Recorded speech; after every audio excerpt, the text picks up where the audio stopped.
Үндэсний мэдээ хөтөлбөрийн өнөөдрийн онцлог мэдээллээр хүүхэд харах үйлчилгээний тухай хуулийн талаар мэдлэгийг олгохыг зорилоо. Гадаа хүүтрэх тусам галт төмрийн аюул нэлээдгүй нэмэгддэг.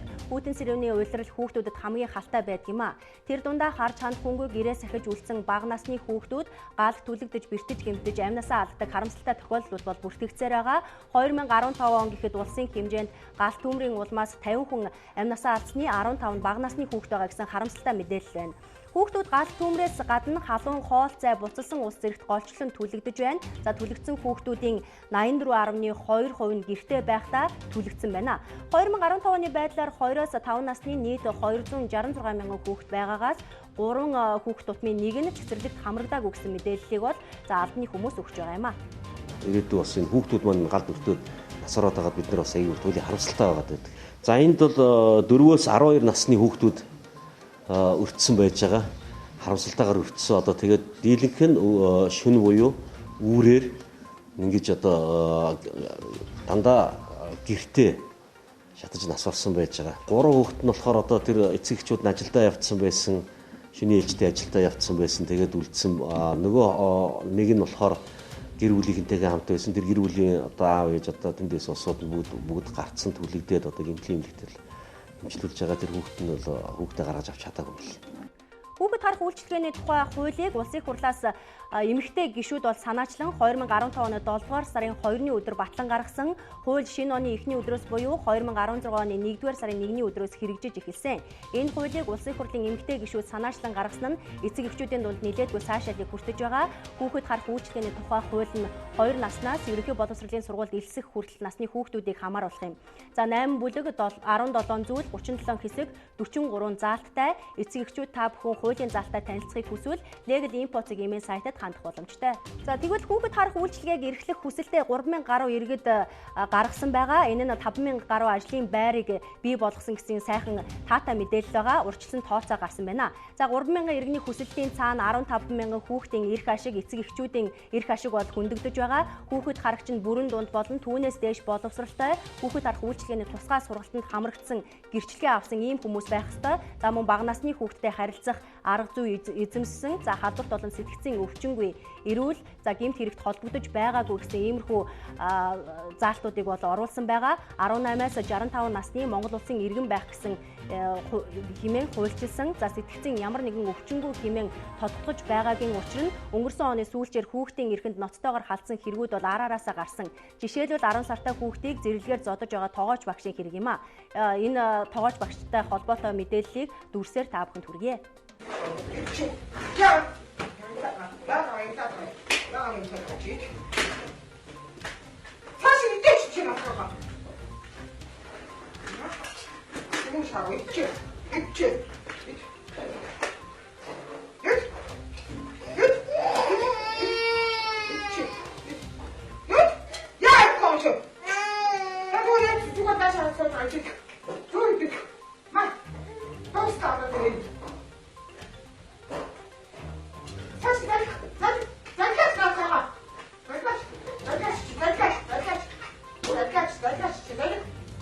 За мөн Сэлэн аймагт сэтгцийн өвчтөй болох нь тогтоогдсон эмэгтэй 2 настай хүүхдийн аминд хүрсэн гэмт хэрэг бол гарсан. Албаны хүний яриаг та бүхэнд одоо хүргэе. Насарсан хүүхдийн нэгэн дуудлага мэдээллийг цагдаагийн байгууллагад өгсөн. Мэдээллийн дагуу цагдаагийн байгууллага шалгалтын ажиллагаа хийхэд гэмт хэргийн улмаас Сэлэн аймгийн баруун бүрэн сумд орсон суух 2 настай эрэгтэй бие гэгч нь амнасаа алдсан хэрэг дээр шалгалтын ажиллагаа хийгдсэн.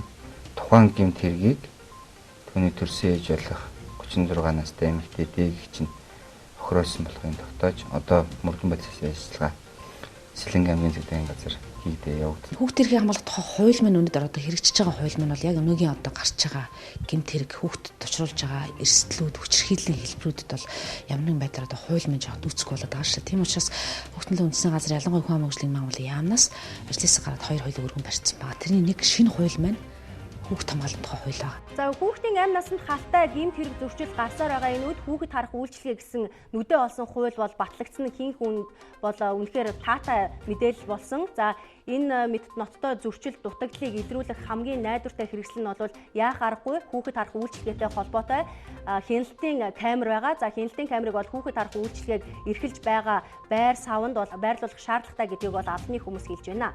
Хууль хэрэгжүүлэхдээ хүүхэд харах үйлчилгээ эрхэлж байгаа байр нь хяналтын камертай байх ёстой гэсэн зүйл заалтыг бол оруулсан байна. За 2016 оны улсын төсөвт хүүхэд харах үйлчилгээнд зориулан 10 тэрбум төгрөгийг төсвөлсөн байна. Хүүхэд харах үйлчилгээний санхүүжилтийг бол төрөөс үзүүлэхэд дэмжлэг, за үзүүлж цэцэрлэгийн хүүхдэд олгодог хувьсах болон хоолны зардал, халаалт цахилгааны мөнгийг бол эцэг эхчүүдээс гаргана гэж үзэж байгаа. За 12,100 төгрөг байхаар одоо эцэг эхчүүдээс хувьсах зардлын мөнгийг гаргахаар бол тооцоолсон байна. Хүүхэд харах үйлчилгээг эрхлэх иргэн хуулийн этгээд зориулсан сургалтын төлбөрийг боловсрол шинжилх ухааны сайд баталсан дэндүү бага хугацаа. За яагаад бага хугацаа вэ гэхээр за 5 хоногийн хугацаанд бол хүүхэд харах үйлчилгээнд хамрагдах багш нарыг бол сургасан нь бол бага хугацаа, чамлалтай хугацаа гэж бол үзэж байгаа. За 3 иргэн хамт ажиллаж 15 хүүхэд нэг дор харж болно. За хүүхэд харах явуулын үйлчилгээг мөн хуульчилж өгчээ. За үзэгч та бүхэнд онцлог мэдээллийг хүргэлээ. Хөтөлбөр үргэлжлэн та бүхэнд хүрч байна.